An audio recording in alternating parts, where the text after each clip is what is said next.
King Nagarjuna నట సామ్రాట్ అక్కినేని నాగేశ్వరరావు గారి ముద్దుల తనయుడు, అక్కినేని నటవారసుడు మన కింగ్ నాగార్జున. నాగార్జున విక్రమ్ సినిమా ద్వారా హీరోగా వెండితెరకు పరిచయమయ్యారు. విక్రమ్ సినిమా సక్సెస్ అయ్యుండొచ్చు. ఏఎన్ఆర్ గారి కొడుకుగా నాగార్జునకు రెడ్ కార్పెట్ అయితే వేసిండొచ్చు.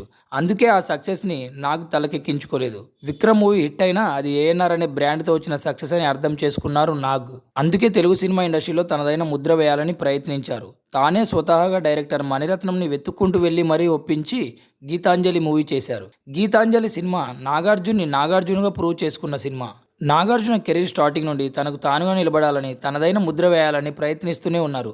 అక్కినేని అనే నటవృక్షం నీడలో పెరిగిన నాగ్ ఆ ఏఎన్ఆర్ అనే షాడో నుండి కొత్త రూట్ వేసుకోవడానికి ఎన్నో ప్రయత్నాలు, ఎన్నో ప్రయోగాలు చేయాల్సి వచ్చింది.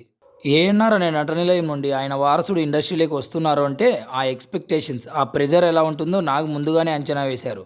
మనకు నచ్చిన షర్ట్ కాకుండా మనకు నప్పిన షర్ట్ వేసుకుంటే ఆ అవుట్ఫిట్ బాగుంటుంది. అలాగే నాగ్ కూడా తన దగ్గరికి వచ్చిన సినిమాలు కాకుండా తనే తనకు సూట్ అయ్యే సినిమాల్ని వెతుక్కుంటూ మరీ వెళ్ళారు. అలా వచ్చిన చిత్రమే శివ. తెలుగు సినిమా దశ దిశ మార్చిన సినిమా శివ. పదుల సంఖ్యలో ఇండస్ట్రీకి టెక్నీషియన్స్ని ఇంట్రడ్యూస్ చేశారు నాగ్. నాగ్కి కథ నచ్చి ఆ కథ తనకు సెట్ అవుతుంది అనిపిస్తే అన్నపూర్ణ బ్యానర్ అయిన తన సొంత సంస్థలోనే ఎన్నో సినిమాల్ని నిర్మించారు నాగార్జున. టెక్నీషియన్స్లో టాలెంట్ని గుర్తించడంలో నాగ్ దిట్ట. ఈరోజు తెలుగు సినీ ప్రవాహంలో కొత్త నీరు పారుతుందంటే ఎంతో కొంత నాకు కూడా కారణం అంటే అతిశయోక్తి కాదు. సినిమా అంటే ఇలానే ఉండాలి, ఇలాంటి రూల్స్లోనే సినిమా చేయాలని గిరిగీసి కూర్చున్న ఇండస్ట్రీకి రూల్స్ బ్రేక్ చేసిన ఎందరో దర్శకులను ఇంట్రడ్యూస్ చేసి సక్సెస్ సినిమా ఫార్ములాకి కొత్త అర్థం చెప్పారు నాగ్. శివ, గీతాంజలి, జానకిరాముడు, ప్రెసిడెంట్ గారి పెళ్ళాం, నిన్నే పెళ్ళాడతా, హలో బ్రదర్, అన్నమయ్య, మన్మధుడు, సంతోషం, మాస్, శ్రీరామదాసు, ఊపిరి, సోగ్గాడే చినినాయన, ఇలా చెప్పుకుంటూ పోతే ఎన్నో చిత్రాలు, ఎన్నో విజయాలు. విజయాలనే కాదు అపజయాల్ని కూడా చిరునవ్వుతో ఎదుర్కొన్నారు నాగ్. ఎన్నడూ అపజయాలకి కుంగిపోలేదు. రూల్స్ బ్రేక్ చేసిన డైరెక్టర్లను, క్రియేటివ్ డైరెక్టర్లను ఇండస్ట్రీకి అందించిన ఘనత మన నాగ్ది.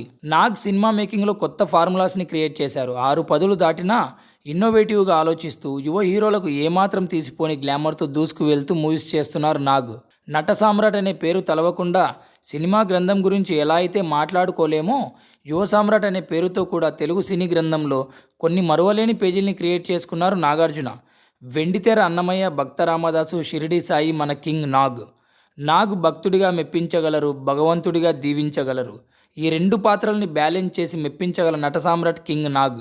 ఎప్పటికప్పుడు కొత్తగా ఆలోచిస్తూ కొత్త టాలెంట్ని పరిచయం చేస్తూ ప్రోత్సహిస్తూ తెలుగు సినిమా చరిత్రలో తన 100వ సినిమా మైలురాయి దాటడానికి సిద్ధంగా ఉన్న నాగ్ నిండు నూరేళ్లు ఆనందంగా, ఆరోగ్యంగా ఉండాలని క్రాస్ రోడ్స్ మీడియా మనస్ఫూర్తిగా కోరుకుంటుంది. Happy birthday to king Nagarjuna from the bottom of heart, cross roads media. A content and voice over by Harish Ramayanam.